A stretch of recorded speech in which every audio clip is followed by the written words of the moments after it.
I'm not gonna lie. I think I'm a little bit fucking wired, slightly differently. Like, who the fuck wants to do a job really where you're in a two-way firing zone and then like expect to come out sort of 100% normal from that? Any of my friends will vouch for me on my part. Wiggy's the loveliest guy you could ever fucking meet. But if I have a moment, fucking stand by for that one. But at the same time, it takes something to set me off. Welcome to Marky Ready Set Go. This week we've got a gentleman named Phil Wigmore. This guy, he's lived an extraordinary life. He's been a para, he's been a naughty boy. He's done a lot of mad stuff and I'm lucky enough to have him here. So Phil, how are you doing? I'm good. Pleasure to be on here, Marky, thank you. Phil, you've done a lot of mad stuff and we're going to cover today you getting into the paras. Yep. What was your motive for getting in there? We're also going to talk about your time in there. Yeah. What happened when you left? And we're going to finish it all off. Let people know how you are now after being a celebrated war hero. Okay, let's go. Let's go. Right, Phil. I'm ready for this. What got you into it? What made you want to be a para? Well, if I can be completely honest, so looking back, so my dad he was part of the army for 22 years. Now with that, I never thought that I'd join myself because growing up, he was away quite a lot and I always sort of had a bit of sort of neglected thought on it. But then from him leaving to moving to Eastbourne, trying to sort of function in a shitty little normal job, I couldn't do it. What did you do? I worked in a factory. Oh, what sort of factory? Oh, mate, it was literally round the corner from Mum and Dad. A cheese factory? No, it was cheese factory. No, it was like Who makes the cheese? No, it was like a sun lotion factory. So literally my job was to put caps on a bottle, machine would come, smash them on, and that was literally the most exciting part of that. So that was a terrible job. So that was the catalyst for getting you into the paras. I thought, fuck this. I didn't do too well at school, so that was I had nothing to fall back on. So I thought generally, right, fuck it, army, let's go. How old were you then when you... So at that point then I was 17. So when I looked into it, inquired, I was, and then sort of approached the army TA centre in Eastbourne, which is obviously not far from here. Went there, had a look, and then I had an insight, and then I had some cold shooting guard that was like, right, when he's come on our lot, read up about the Paratrooper regiment. I thought, nah, fuck that, I want that. That's my game. That's my bread and butter there. That's what I'm aiming. So what was it like the first day walking into paratrooper training? Fucking nightmare. Literally, you're there thinking, right, it's going to be cushy, and it's generally not. They break you to mould you, and I had a full-on experience of that. I'm not going to lie. Like, literally, they broke me to mould me. What happened? Everything. Hell. Generally hell. Like, so straight away, shaved all your hair off. Right, you're now a number, which is obviously you get an army number, so you're focused on that. And then after that point, literally just thrashings to the point of wanting people to give up. So we started off with, I think there was like 46 people, original people. And at the end of the pass-out parade, there was eight of us that actually sort of smashed it. And I actually got an award as well, Best Endeavour. So Best Endeavour, we refer to it as Mong to Strong. So like I was told by the NCOs after, they're there to break me, all of them, and they couldn't. So I've accomplished something with that. First rule of fighting, always stay in the game. 100%, and I did not back down, I fought through everything. So have you had any tours of duty? I've been to Afghanistan twice. Summer tour, like? Amazing. I say amazing, no. Well, it was and it wasn't. Do you know what I mean? You got the highs and lows of everything. So being with men that are game as you, moulded like you, to me it's a brotherhood. Do you know what I mean? Everyone is there with the same aspect, same ambition, and I mean that itself is a rewarding part in life. So what was it like, the squaddy life, and what was it like being out there? Okay, so I refer to it as being like on camp, like prior. So obviously to the point of passing out, you go to battalion. Well, first of all, I went to Brazenor and got my wings straight away, so I was very fortunate with that. A lot of people didn't have the opportunity there to wait months in order to get your wings, but I had mine straight away when I first turned up. So with that, it's like a pat on the back, like definitely. So how'd you get your wings? So you go to Brazenor for a week. You have to do like a parachute regiment or parachute course, and then with that, once you've done 8 jumps, I think it is, and then you earn your right to have your wings sort of on your work attire. So. And how old were you then? 18. I was 18. Yeah, because I remember I passed P Company when I was 18 on my 18th birthday. So 18 I was then. Yeah. And jumping out of planes. Yeah. Literally, yeah, getting amongst life, like living the dream, literally renowned sort of being, because it's like the elite force of the British Army, like the fucking hardest regiment to get into. And I'm proud of that. Like, nobody's going to take that from me. And if you speak to anybody that knows army spiel. Paras is the way forward. If you're gonna send your kids in there, do that. Do that. So when you got to Afghanistan, what was that like? Hot. First tour was a summer tour, so it was very, very hot. You were like 40, 50 degrees. Obviously, we had a bit of like preempt training prior to that, obviously, because it was like a whole new aspect of fighting, which we're not normally used to. So we had a lot of preparation for it, obviously, because it is a whole new style and format compared to, like, for example, the Falklands or whatever. And then people How was it a new style of combat? Well, because obviously it's a country where it's different. You're fighting against men that don't have a uniform. So to me, that's sort of like a paramount part. Like, everybody's basically looks the same. So for you to physically PID somebody that is the enemy, What does PID mean? Physically identify. So you're only gonna know potentially if they're tooled up. And with that, I'm not gonna lie. Like, I take my hats off to the Taliban. Like, my experiences with them, they fought like absolute warriors.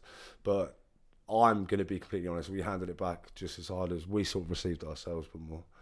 Definitely. So did you get any bad situations out there? Many. I mean, so I was located at a place called Fob Gibraltar, which was sort of, if you look it up now, like, you'll see Fob Gibraltar was generally like the hardest location to sort of be located at. It's within the Sangin area, and yeah, I mean, like, with experiences, longest firefight I've been in is 14 hours, and that's actually recorded. 14 hours? 14-hour stint, yeah. And that's There's people that are watching this that haven't done a 14-hour shift in their life. I know. They've won 14 hours fighting for your life. Literally 14 hours of that. So, and that was the day when Sergeant Major Williams got killed, Weasel, aka Weasel. And with that, it was, you know, I've already experienced death at that point prior to that, but for that day, a lot of instantly. So, what did it feel like seeing your brother die next to you? Well, I've had that a couple of times. Like, prior to that, I wasn't there for his specific death, but I've like Jeff Dockey, Joe Bateman, I was there for their deaths, and it's hard. It is hard, but at the same time, adrenaline's in, and you got to think about everyone else around you, and you'll keep going. You have to keep going. You can't. Yeah, well, unfortunately, you can't stop. You can't. You have to carry on, crack on, save everyone else at the same time. So how did the firefight end? With us literally kicking ass all the way, 100% we kicked ass. To the point of getting engaged while we was flying over in the Chinook, to the point of landing, mortars coming in, FSG push up to the high ground, they're giving us cover and fire, we then push forward. That was, the 14-hour stint was, to me, was the most memorable part, because that's a long time to be feeling the adrenaline, feeling the rush. Literally, when you're going firm, you're wait for the next bit to come. Like, yeah, it's difficult. Like, I can explain it, but generally, unless you've gone through it yourself, you're not going to feel the energy that I can potentially express. For anyone to literally come close to that emotion. So how many people died that day? Well, that day, Sergeant Major Williams was confirmed, and to be honest, with Taliban, a lot. Like, they got sliced up, 100%, a lot. We all got confirmed that day, generally. And there was a few occasions, not blowing me on trumpet, where to be honest with you, I was fucking very lucky. To the point where literally I should have been cut in half. How I wasn't, I don't know. And I'm not saying just me, everybody. There's so many people that have had like near-death experiences with that, but at the same time, you do kind of giggle about it after. You do, because it is just like, fucking, that was a close one. Like, literally, and then, you know, you're struggling to your mate talking about it, and they're like, yeah, How do you deal with that the next day after seeing people die being the 14-hour firefight? Well, the next day you're getting ready to go out again. So, like, every day is like a new adventure, and it generally was. That's the only way of expressing that. How, when you were there and they deployed you into a Taliban area and you were dealing with the high pressure and high stress, how do you get through that? How do you emotionally deal with? To be honest with you, I think the brotherhood, each other. Nobody can cope on their own. No, it's a unity. So you're there. If somebody's looking a bit flat, go and reassure them, help them out all the way. Like, literally help them out. Yeah, it's a unity. It's a brotherhood. What does it feel like to take a man's life? Well, they try taking mine, so empathetic state, none. The only empathy I have is when children are impacted, involved, like that. That's generally, yeah. That's when it becomes hard, and there has been occasions of that, definitely, which I can vouch for. One scenario when we went the second time, I got investigated with my mate because a young girl got injured. And she received like fragmentation to the face, and this was we got contacted, returned fire, and with that, contacted, they were engaging us. Obviously, we then returned fire, baseline hit hard, and you know, unfortunately, you can't vouch for whoever's around their situation, their scenario. Like someone shoots at us, we're giving it back, 100%. Did the Taliban hide behind? Literally, they everywhere. Like, to be honest with you, it's hard to actually vouch for every single sort of like nookie that they could have hidden, because as far as I'm aware, they had like sort of like tunnels and stuff like that, which, you know, they've been prepared for years. The Russians tried invading in the 80s, and with that they failed. Like literally, they failed miserably. And then obviously we went at a later date. Personally, trying to understand why we went at a later date, I don't know. I've got my own opinion, my view, but doesn't mean I'm. What right. is your view on that? I think 9/11 was, to be honest with you, sort of an instigated setting. You know, they created that scenario for us to then go over to Afghanistan. And then personally, I think 80% of the world's opium comes from Afghanistan. So that has got to be like a multi-billion pound like money making setting. So whether we were there to defer them and shit was getting taken, I don't know. I read something the other day that the Taliban have just killed the poppy fields. They've just got rid of them. Really? Yeah, I've heard that. God. I've heard that they've just started culling all the fields, and now there's a big problem with fentanyl coming out of China, which is killing more people because it's so much stronger. Yeah. Because people can't get heroin. Yeah. Well, yeah, personally, that could be the case then. Like, that half sort of governs my Have you ever seen the poppy fields? Yeah, like fuck, we were literally living in them. Our fob was like bang centre within one. So like we'd have people, the local farmers, they'd be going out, they'd slice them, so then you'd see like the natural zap sort of come from that. That's pure opium there. So if you've got fields, like even cannabis fields, there's fucking fields of that shit. It was everywhere. Like we weren't doing it while we was there. We didn't have the time. Did anyone ever try any? Nah. And even if they did, I would never say. But no, generally didn't happen. No. I mean, what's it like being out there, knowing that there's people trying to kill you on every single level? Well, how do you sleep? Fucking hell, like you just do. You know, your body needs it. And the thing is, we all signed up knowing that like that was going to be part of our lives. Like generally, we were designed to fight and deploy, ready for anything. That is our motto, ready for anything. And we was like, you chuck us in a scenario and we're going to deal with it. Did you ever have any good times there? Yeah, loads. I mean, Jesus, sort of like, what, in Afghanistan? Well, just in the general, yeah, of course. Like, fucking hell. Well, when you're back at camp, sort of like, you got the boys there, and like, our sort of setting was go on the piss, have a fucking brilliant, so i.e. fucking tear up, scrap, do you know what I mean? Kebab, go home, do you know what I mean? For the single boys, go and get it. And and talk about it the next day. And our stories are like literally the worse of the better. Generally, the worse of the better. The more grim give us some of the stories then. Jesus. So, Jeff Dockey, I'm very sorry. Rest in peace, you. But I have to bang this one out. So I recall like in the block, and he had a party trick where he'd have grab a bottle of beer, shove it up his butt, lean back, pour the beer in his butt, pull the bottle out, and fire it out like a cannon, right? So it'd just be mess. I remember coming back one night, and there'll be literally beer and shit everywhere. But like, that's funny. That's funny. Like literally, to me, that's entertaining. Like I said, worse of the better, all the way. The worst. Well, what can be worse than shit beer all over your floor? Fuck knows. I mean, I to be fair, I've got some graphic ones, but like, get them out. Don't hide. No. I won't hide nothing like that. But at the same time, we don't have to give names. No. Okay, I won't get in trouble. But I don't know. For example, you'd have like lads that go out, take a bird back, who's not meant to be back, and the next thing you know, she's been sort of like handed about like a fucking yo-yo. And but I can honestly say I wasn't involved in that scenario, that setting.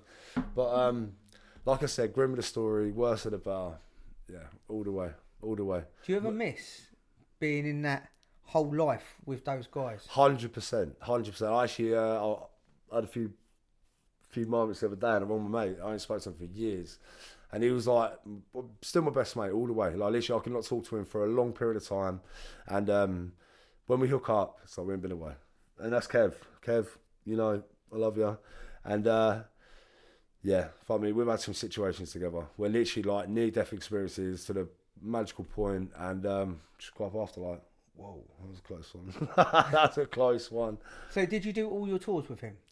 No, because he ended up transferring over to One Para. It was closer to his hometown, so he's from Hereford, and that's in Wales. What's the difference between 1 Para and 2 Para?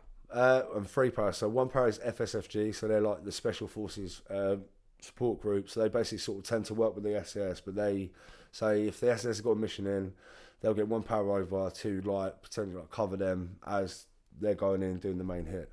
And 2 para and 3 para, like we're pretty much the same. We're both located in Colchester, and 4 para. I'm not sure where you're located, but not like 4 para is a TA version. But still, hats off to you, man. Like literally, I've worked with some brilliant boys that are from that part, and yeah, like no different to us. And to be fair, I respect everyone in the army. Like generally, the full whack, regardless of what regiment you are, doesn't matter. You went over, we've done the same fucking thing, and you know, we've all come back with fucking heartache, stories, pain, you know, and a lot of positive as well. So, I mean, would you ever go back in?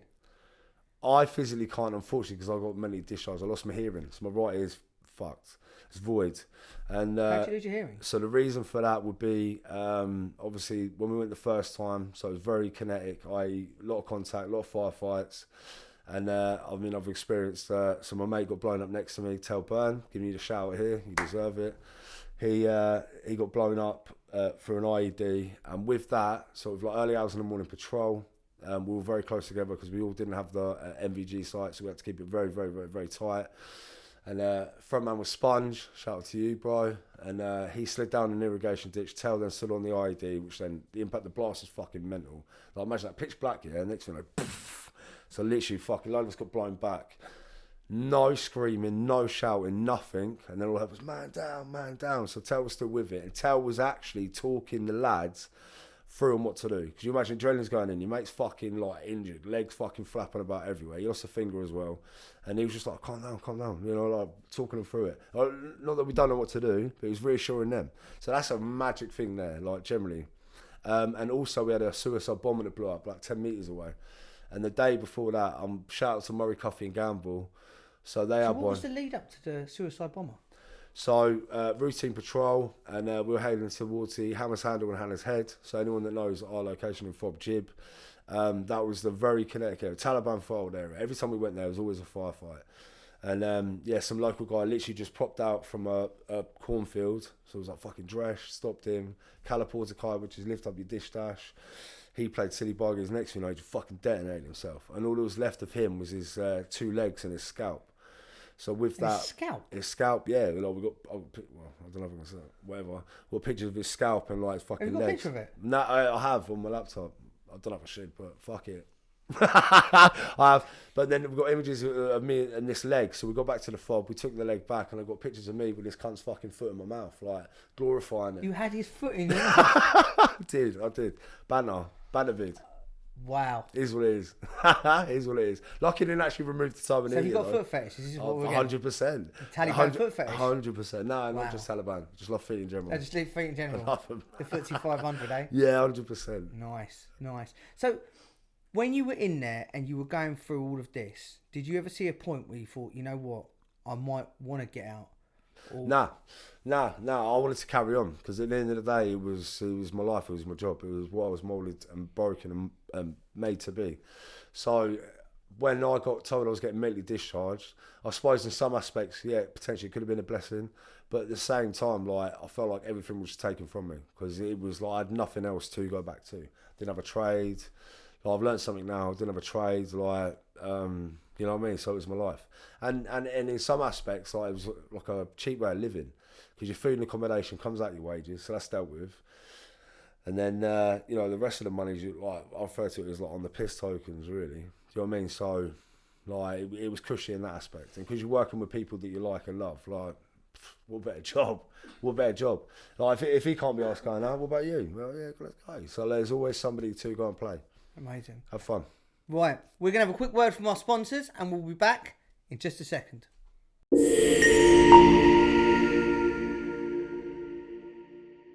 Big thank you to my sponsors. I cannot express enough love for them. Now, you've just got out of a firefight. You've had an awful time. What happened? Well, from that point, as in after the firefight or getting back to the fob and then like... Every piece of it. We want to know every little detail. Okay, so...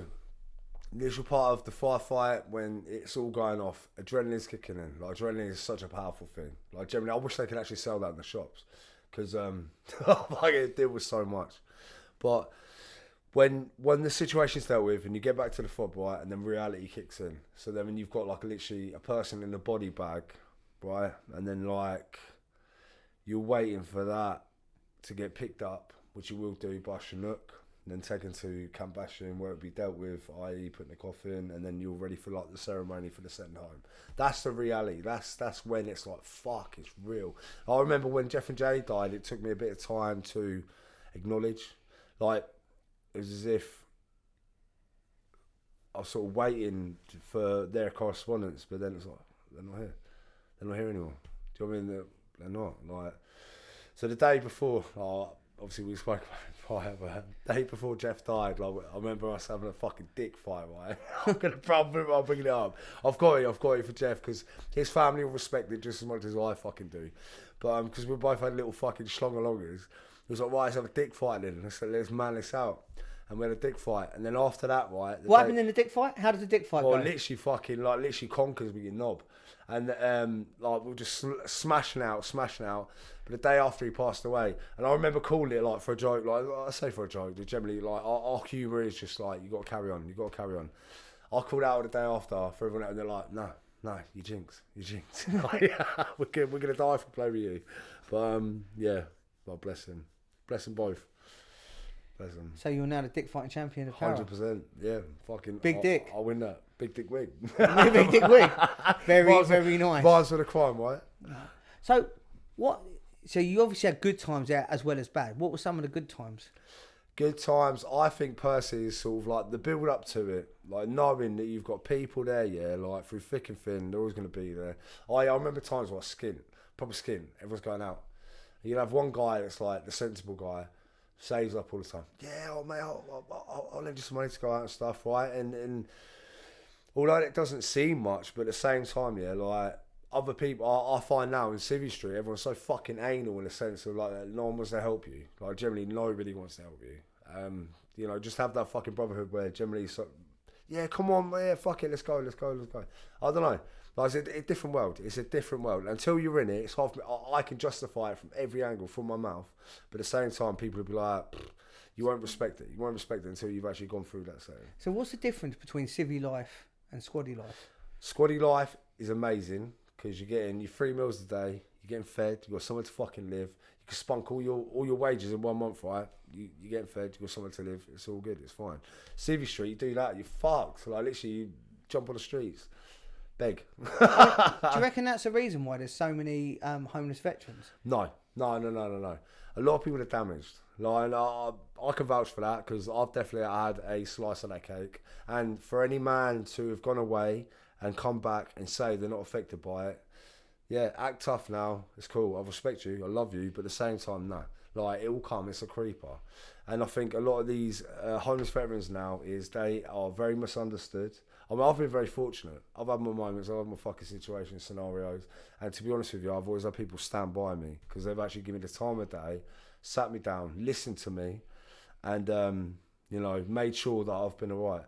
But I think with a lot of other people that are in that boat right now, on the streets, their families have just written them off for no, like, I say for no reason. Nah, they've probably done something, but at the same time, yeah, give them the benefit of the doubt, always. So, tell everyone, how does it feel? What is the catalyst in these situations?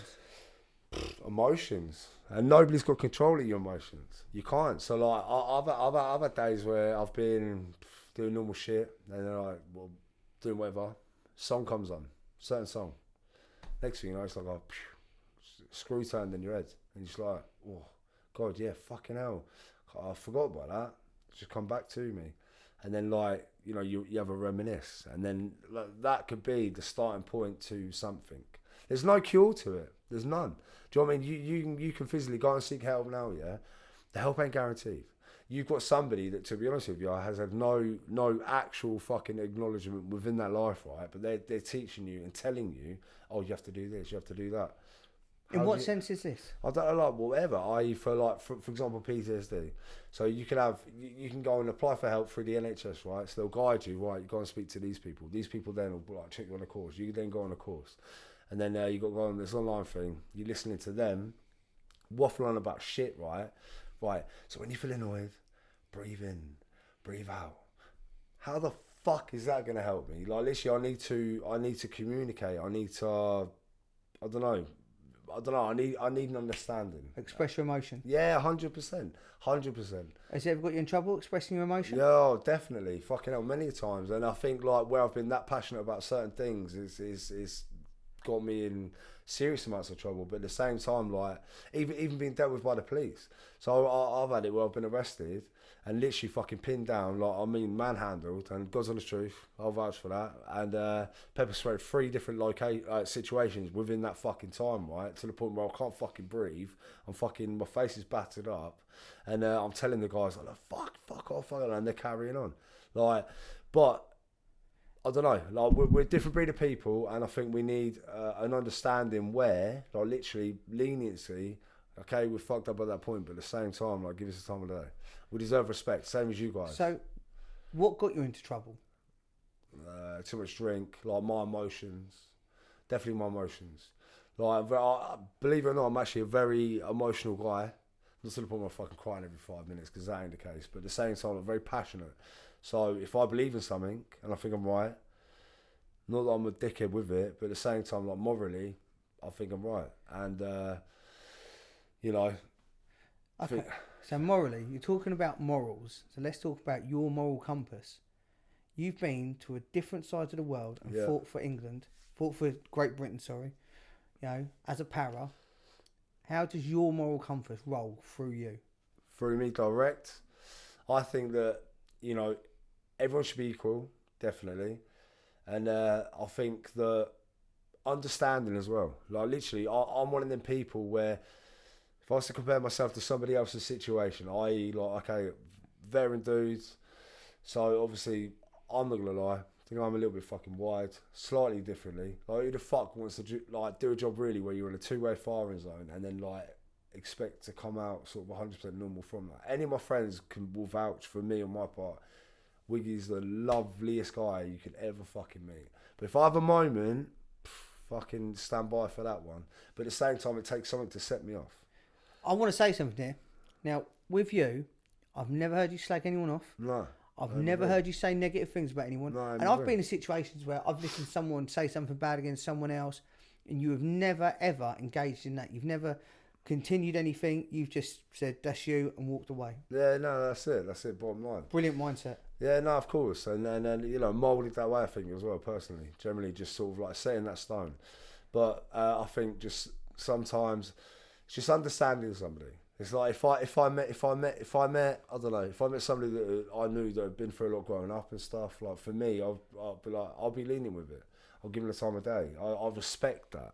It's as if I'd like preempt their emotions prior with it. But I think because I am the way I am, I might be fucking set in stone hard set, but at the same time, like people sort of automatically assume that everything's all good. I don't know. I've got 2 questions. Fine. First of all, how did that work? If you believe everyone should have respect, how did that work when you were fighting in Afghan against the Afghanis? Which is very true, because at the end of the day, like, but then we were sort of told that they're the enemy. And I guess that is the fucking case. But then, bigger picture, if you want to look at it from a wider scale, like if a Chinook landed outside of this building now, 60 men tooled up, jumping out the camp, right? I'd feel intimidated. I'd feel scared. Terrified. 100%. And that's no different to how they've lived their lives for years. Do you know what I mean? Literally for years. So when we push that on somebody else and then we get engaged with it, like, are they in the wrong really? Because they're not. I don't know. I don't believe that they are 100% because we've sort of like pressured them. What's the Taliban like? Because we only know what we hear in the news. No, I respect them all the way. I respect them. So like the locals, like we had communications with a few of the locals, which were actually like quite far on our side.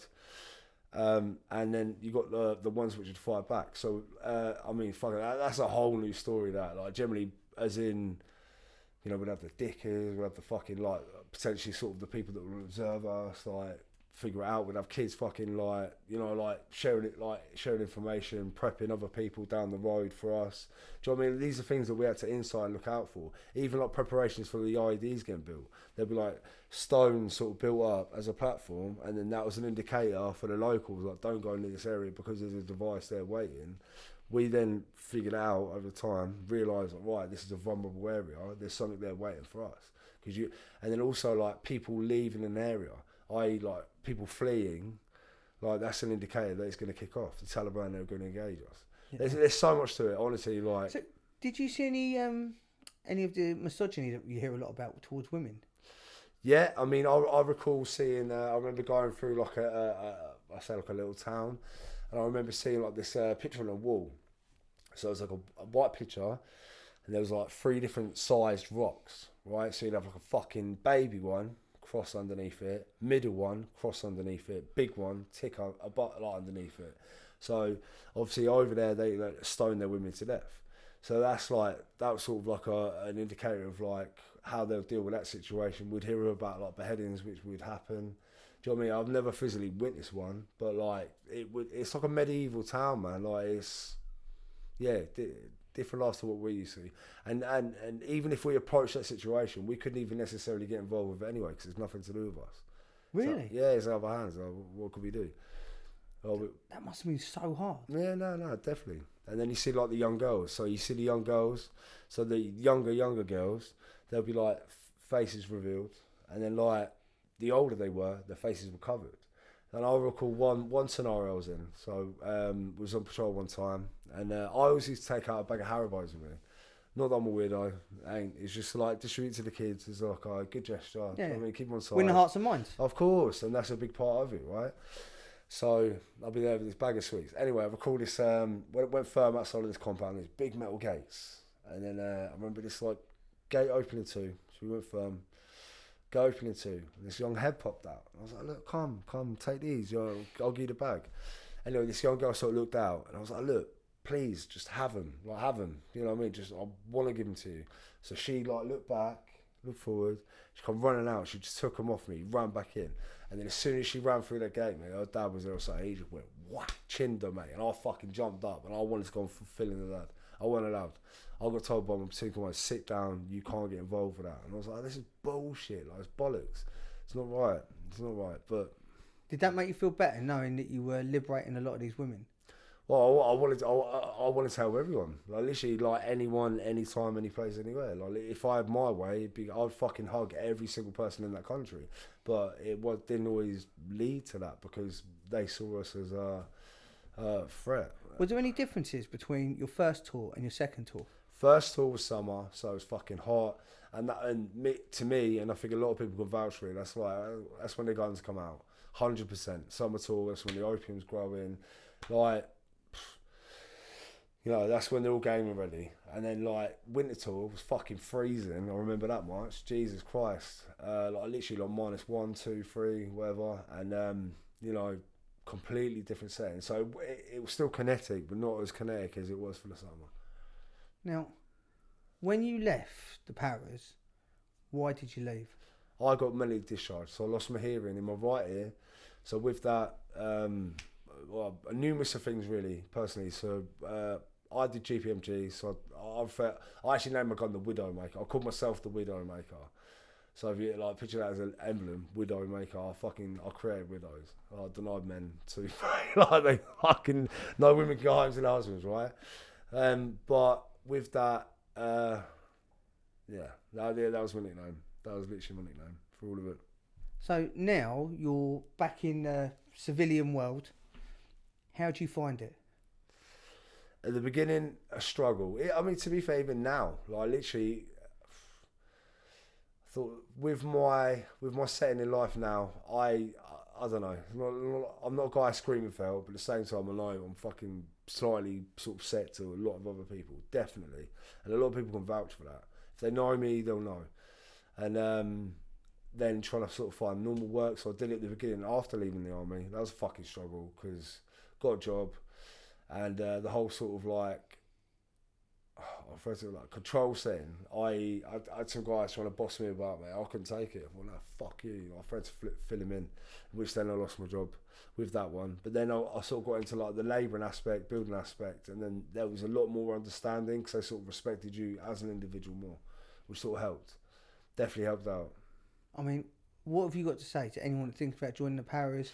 Anyone that doesn't understand what it's like to be in the Paras? I mean, like, I'm I'm very sort of too key about it. Like, generally, I'm not going to lie, it moulded me to be a fucking aspect in life. I've actually created history, and I feel like I have, generally. Do you know what I mean? We've done a 14-hour firefight, which is one of the longest recorded to this day. I mean, obviously... How many people died in the firefight? Well, that one, only one of our people. How many of their people? Mate, to be honest with you, that's a tally. You need like a tally and probably a few bits of paper, and that's God's honest truth. What, over 50? A lot, hell of a lot, because we had a lot of assets with us, and the fact that it was very close quarters firefights. Yeah, Puta, yeah. Generally, when Sergeant Major Williams died, read up. I've come across an article that was written about it. 14 hours of madness, and it was 14 hours of hell. How did that end? Hell. Yeah, like, okay, apart from Sergeant Major Williams dying, but yeah, we're all fucking, like, it was definitely an eye opener.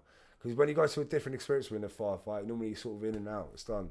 But with that one, you're in their back garden. I mean, we got engaged while we was in the Chinook, so we flew over in the Chinook, we're getting fucking shot out in the air, so rounds flying past us, hitting the fucking Chinook, landed, mortars coming in.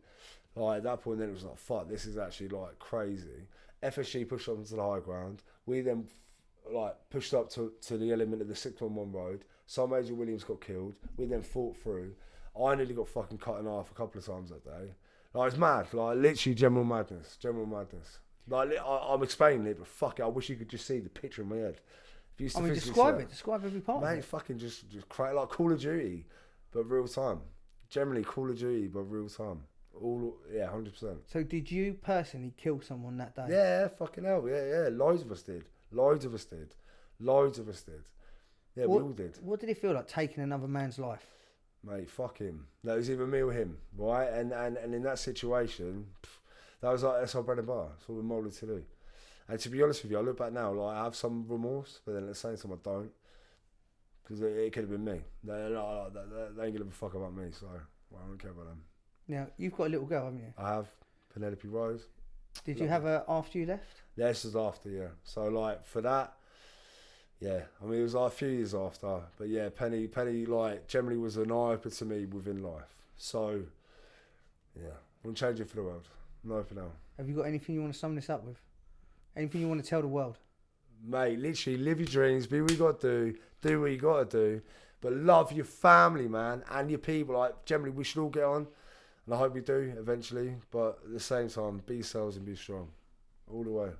Amazing. Phil, thank you so much. It's been absolutely amazing having you on. You are an amazing guy. Thank you, Mark.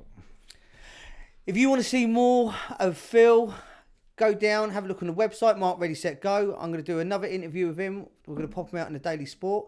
I want to thank all our sponsors and everyone for watching. You can catch us on all major platforms, and we will see you next week.